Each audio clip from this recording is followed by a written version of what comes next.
मुजफ्फरपुर में नगर निगम चुनाव को लेकर उठापुही की स्थिति हो चुकी है। मुजफ्फरपुर की जनता है त्राहिमाम।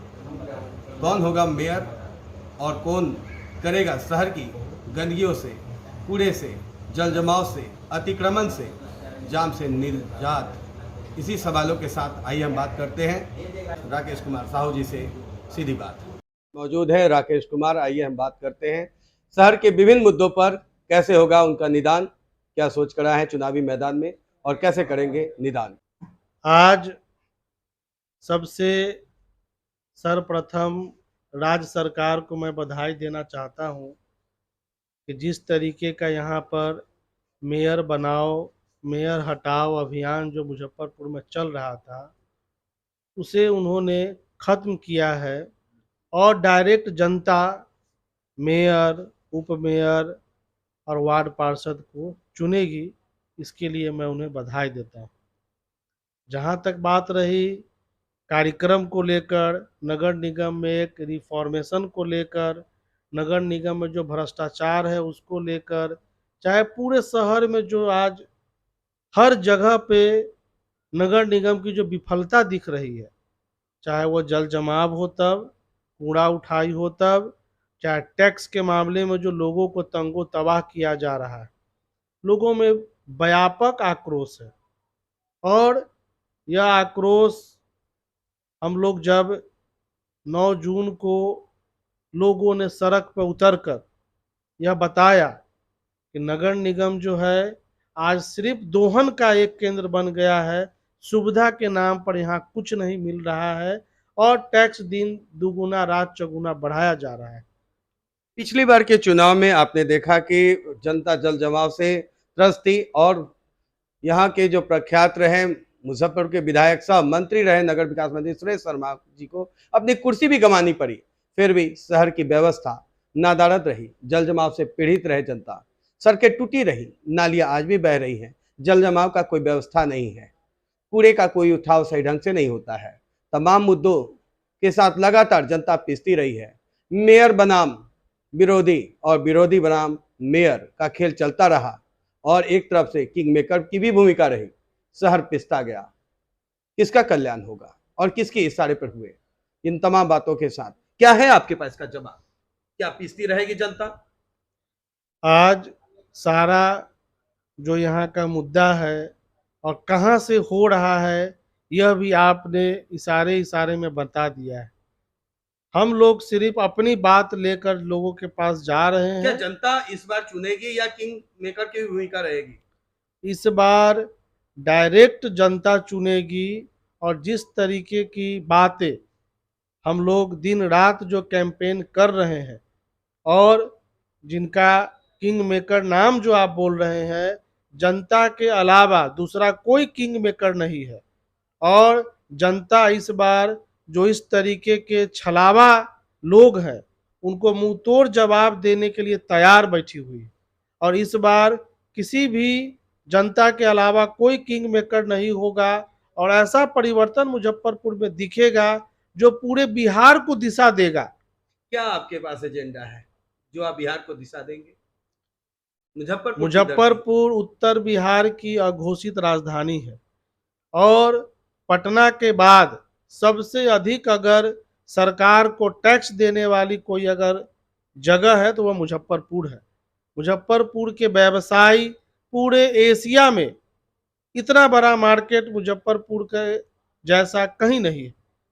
और हमारा सूतापट्टी हो तब, चाहे पुरानी बाजार गुदरी हो तब, वहाँ पर एक साथ इकट्ठे में सोना चांदी का इतना बड़ा मार्केट कहीं नहीं है।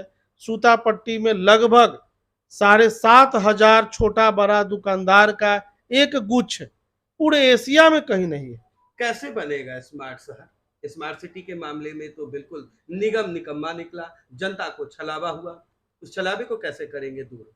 देखिए, जिन लोगों के द्वारा यह छलावा किया गया है और जिन लोगों ने लोगों को दिग्भ्रमित किया है, उनकी पोल खोलने वाली नीति अभी सरकार लेकर आई है।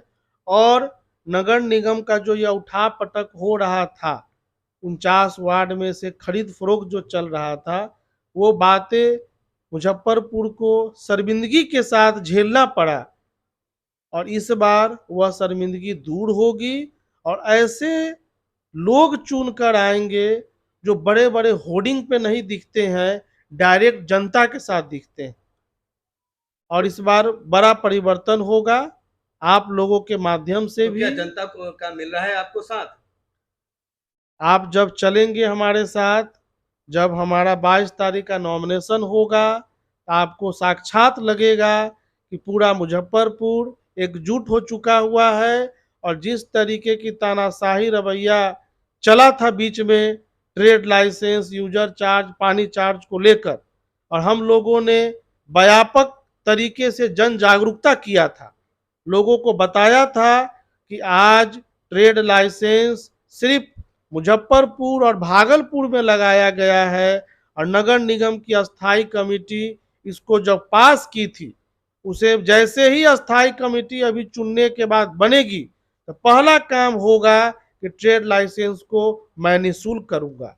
और जैसे इन्होंने बिना पानी का कनेक्शन लिए हुए लोगों के ऊपर उसका चार्ज जोड़ रहे हैं, उसे मैं सुनिश्चित करूंगा।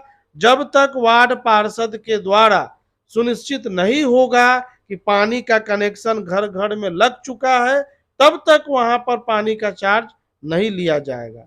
इतना बड़ा बीड़ा आपने उठाया है निगम को लेकर के, इस तमाम ऐसी जो सोच आपके मन में कहाँ से आई? क्योंकि लगातार जनता त्रस्त थी, वैसे में कोई मेयर प्रत्याशी के रूप में दिख नहीं रहे थे, अचानक इतनी भीड़ आ गई है, वैसे में अपने आप को कहाँ पाते हैं? देखिए, भीड़ तो कुछ है नहीं, भीड़ में आज के डेट में पूरा चीज़ अब साफ हो चुका हुआ है। जहाँ तक बात रही कि नगर निगम के अंदर जितना टैक्स आप भी जानते हैं, जितना टैक्स यहाँ की जनता दे रही है, हमें नहीं लगता है कि इतना दोहन पूरे बिहार में किसी नगर निगम में हो रहा होगा। और इसका सही बजट इतने दिनों में, जब से हम लोग मुजफ्फरपुर में रह रहे हैं, नगर निगम का सालाना बजट क्या होता है, नगर निगम का सालाना कलेक्शन क्या होता है, लोग यहाँ पर कितना टैक्स दे रहे हैं, उसका कैसे इस्तेमाल किया जा रहा है, इसका किसी तरीके का कोई लिखा जोखा पब्लिक के नहीं दिया जाता है, और पब्लिक मांग रही है। जितना भी, जैसे मृत्यु प्रमाण पत्र हो, जन्म प्रमाण पत्र हो, चाहे उसका शिक्षा की बात, जैसे पहले हम लोग देख रहे थे कि नगर निगम के द्वारा स्कूल चलाया जाता था, प्राथमिक स्वास्थ्य चलाया जाता था, वो सारा चीज ध्वस्त हो चुका है। तो क्या मुजफ्फरपुर के जनता को नगर निगम के तमाम योजनाओं का लाभ मिलेगा? नगर निगम सुचारू रूप से चलेगा, और नगर निगम की जो स्थापना हुई है वो लगभग 80% सुविधा, अगर स्वच्छ हवा की बात आती है, स्वच्छ पानी की बात आती है, यहाँ पर नाले की बात आती है, तो लगभग 80% सुविधा नगर निगम के द्वारा यहाँ के जनताओं को, लोगों को दिया जाता है।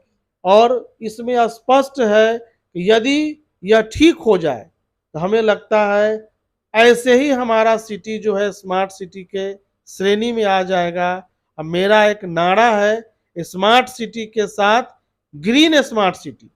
मुजफ्फरपुर में सबसे पहले हमारे 200 साल के पुराने पेड़ों को काट कर और वहां पर कंक्रीट का जो जाल बिछाया गया है, हम पहले 2 लाख पेड़ हम अपने नगर निगम क्षेत्र में जनता के द्वारा, लोगों के द्वारा, उनके अवेयरनेस कर 2 लाख पेड़ लगवाऊंगा। और विश्व में जब प्रदूषित शहर की बात आती है, तो मुजफ्फरपुर 1 नंबर 2 नंबर पे आकर जो खड़ा हो जाता है, यह हमारे लिए शर्मिंदगी की बात होती जा रही है, जो मैं उसे खत्म करूंगा और प्रदूषित रहित मुजफ्फरपुर को बनाऊंगा। आपने अभी देखा किस प्रकार से राकेश कुमार साहू जी ने तमाम विषयों पर सही ढंग से जवाब दिया। यूं ही नहीं, पूरे अनुभवों को अपना साझा किया है हमारे चैनल के माध्यम से, और तमाम जनता को समस्याओं जो भी हैं उनको निदान करने के लिए उन्होंने बहुत गहरा अनुभव के साथ, लगता है जनता के साथ समन्वय भी किया है और हर एक बिंदुओं पर काम भी किया है, जिसका आपको अनुभव भी मिला होगा। तो लगातार बने रहे हमारे चैनल के माध्यम से। एक बार पुनः मैं आग्रह करूंगा कि क्या जनता से अपील करना चाहते हैं, जी बताएं। हम तमाम नगर वासियों से यही अपील करना चाहते हैं, कोई भी प्रत्याशी जो आपके पास जा रहे हैं, चाहे वो वार्ड पार्षद हो, चाहे उप मेयर हो, चाहे मैं स्वयं ही मेयर के कैंडिडेट हूं, तो पहले आप पता करें कि किस आदमी का क्या चरित्र है, क्या उनका काम है, कैसे उन्होंने समाज की सेवा की है, किस तरीके से उन्होंने कोई व्यवस्था में अगर कुरीति हुई है तो उस पर उन्होंने वो आंदोलन किया है और उसे ठीक किया है। यह व्यवस्था को पहले पता कीजिए, तभी किसी के बारे में सोचिए, तभी अपना वोट का, अपने मत का उपयोग कीजिए, तभी हमारा सिटी जो है स्मार्ट सिटी बनेगा। बिना सही जगह मत गए स्मार्ट सिटी की परिकल्पना नहीं पूरा होगी। हमें उम्मीद है एक अनुभवी और जनता के बीच में लगातार बने रहना और जनता के मुद्दों को दूर करना, उन सारी समस्याओं को इस प्रकार से लगे रहने वाले अनुभवी मेयर जिले को मिलेंगे, नगर निगम को मिलेंगे। धन्यवाद। मैं राहुल राणा।